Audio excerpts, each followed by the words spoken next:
اور پھر چند دن بعد ایک رات کے آخری پہر کالی ماتا کے چرنوں تلے جب ہال کے اندر کوئی نہ تھا اس کا بلیدان کیا اور تیرت اشنان کر کے دوبارہ شمشان گھاٹ آ کر منڈل کھینچ کر بیٹھ گیا اور اپنا جاپ شروع کر دیا۔ شکنتلا کالی دیوی کا جاپ مکمل کرنے کے بالکل نزدیک تھی، چند ایک بلیدان ہی رہ گئے تھے۔ پریا اور دیگر کنیزیں بھی بہت تھک چکی تھیں۔ شکنتلا اس وقت مکمل خون آشام نظر آ رہی تھی، اس کا سارا جسم، ہاتھ پاؤں خون سے بھرے ہوئے تھے۔ کئی دنوں سے خون دیکھ دیکھ کر اس پر وحشت سوار ہو چکی تھی، کیونکہ بلیدان کا خون وہ پی نہ سکتی تھی۔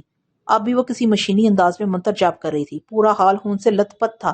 پریا اور غلام کئی دفعہ اس خون پر پھسل کر گر چکے تھے اور سب بھی خون آلود ہو چکے تھے، البتہ سامری اب تک حشاش بشاش تھا اور اس کے چہرے پر کوئی تھکاوٹ نہ تھی۔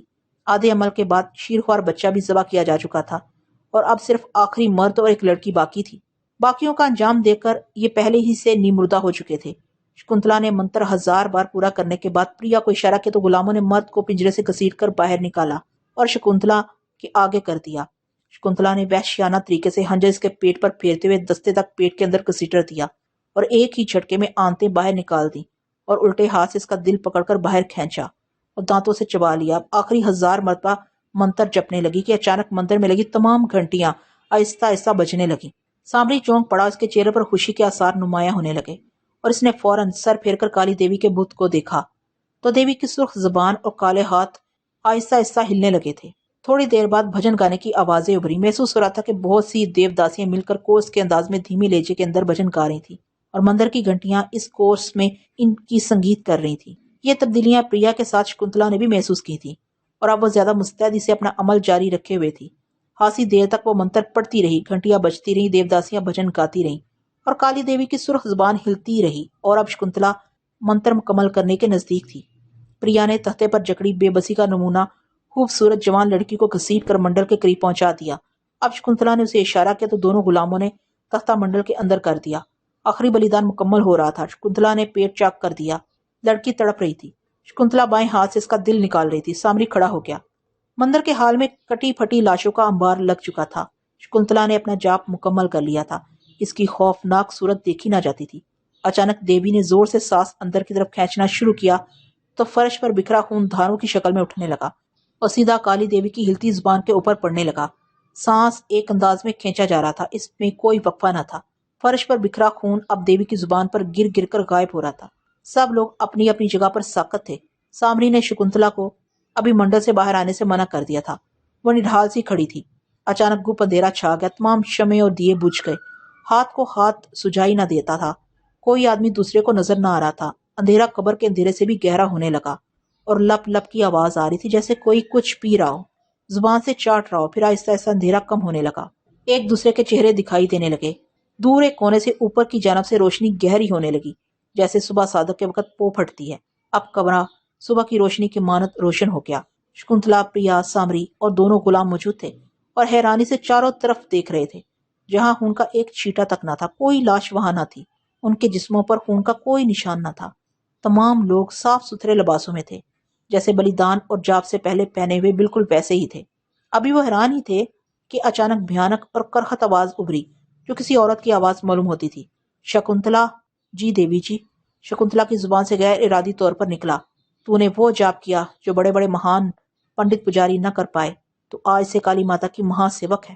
کالی کے مہا بیر اب تیرے داس ہیں، تیرے ایک اشارے پر تیری ہر بھاونا پوری کریں گے۔ شکنتلا، تو نے کالی کی وہ پیاس بجھائی جو صدیوں کی تھی۔ کالی ماتا تجھ سے بہت خوش ہے اور تجھے آشیرواد کا تلک لگایا جاتا ہے۔ سامری نے بھی تیری جو سہایتا کی ہے وہ بھی تعریف کے لائق ہے۔ تم دونوں مل کر کالی طاقتوں کے لیے کام کرو۔ اس کے ساتھ ہی کالی دیوی خاموش ہوگی۔ سامری کے اشارے سے اب شکنتلا منڈل سے باہر آ گئی اور دوڑ کر سامری سے لپٹ گئی۔ مارے خوشی کے اس کی زبان سے لفظ نہیں نکل رہے تھے۔ سامری، سامری، آج سے میں بھی جادوگرنی ہو گئی ہوں، میں بھی مہان ہوں، مجھے کالی دیوی نے آشیرواد دیا ہے۔ اور سامری نے شکنتلا کو اپنی باہوں میں سمیٹ لیا اور دوسرے ہی لمحے وہ دونوں منتر سے ایک دم غائب ہو گئے۔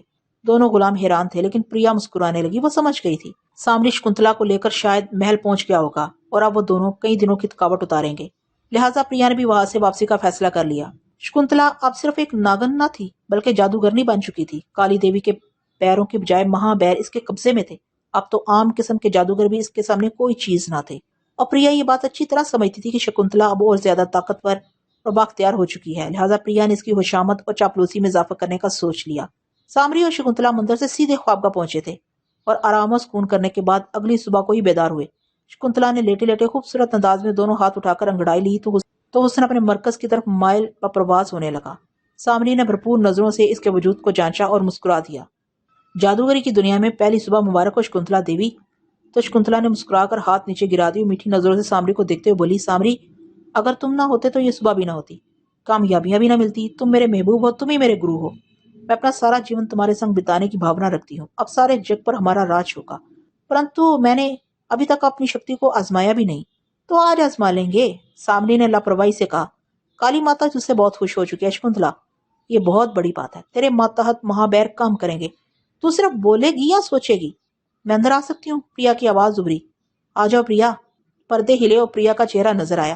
صبح بخیر ملکالیا، آپ کو جیون کے نئے انداز کی نئی صبح مبارک ہو۔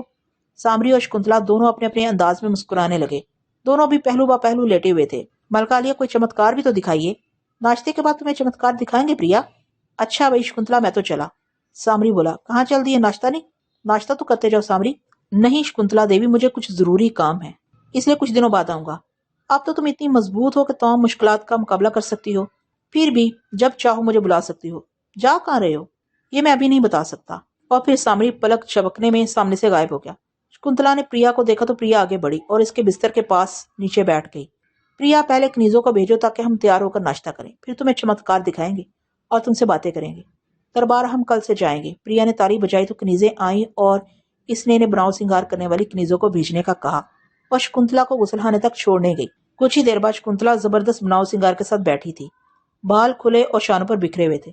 بڑی بڑی آنکھوں میں کجلے کی دھار قیامت ڈھا رہی تھی۔ باریک ریشمی لباس، اونچی اڑے والے جوتے اس کے پاؤں میں خوبصورت لگ رہے تھے اور بالوں میں تازہ گلاب، ہونٹ سرخ، ماتھے پر تلک، سر پر سونے کا تاج، زیورات سے لدی پدی، چہرے پر معصومیت اور شرمیلا پن لیے وہ باوقار انداز سے بیٹھی ناشتہ کر رہی تھی۔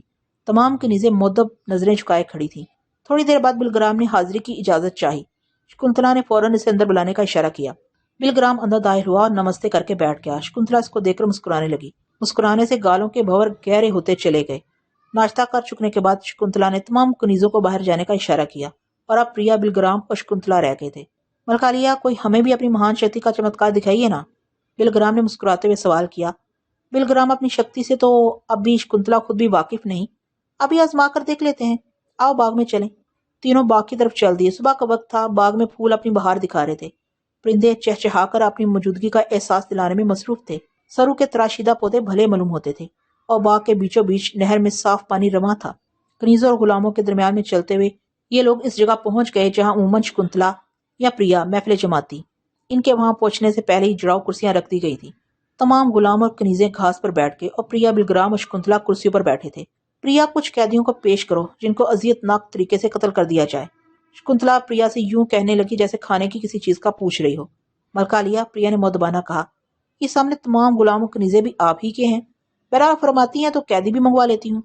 انہیں نہیں پریا، زیادہ وقت نہیں ہے میرے پاس، ان سے ہی کام چل جائے گا۔ شکنتلا نے طائرانہ نگاہوں سے سب کو دیکھا اور مسکرائی۔ دونوں کی گفتگو سن کر سب غلاموں اور کنیزوں کو سانپ سونک گیا۔ شکنتلا نے خوبصورت زلفوں کو جھٹک کر پریا کو ایک طرف ہونے کا اشارہ کیا تو پریا اٹھ کر ایک طرف ہو گئی اور شکنتلا کے اشارے کے مطابق چند غلام اور کنیزیں باہر نکال لیں۔ سب کے چہرے ستے ہوئے اور رنگ فک ہو چکے تھے۔ سب کو ایک طرف کھڑا کر دیا گیا۔ اب ایک ہٹے کٹے غلام کی طرف انگلیوں سے اشارہ کر کے شکنتلا نے کالی دیوی کا منتر پڑھ کر سوچا کہ اس کو آگ لگ جائے۔ اچانک اس غلام کے گرد آگ کے شعلے بھڑک اٹھے اور وہ باغ میں سرپٹ آگے پیچھے بھاگنے لگا۔ اس کی چیخیں آسمان سے باتیں کر رہی تھی۔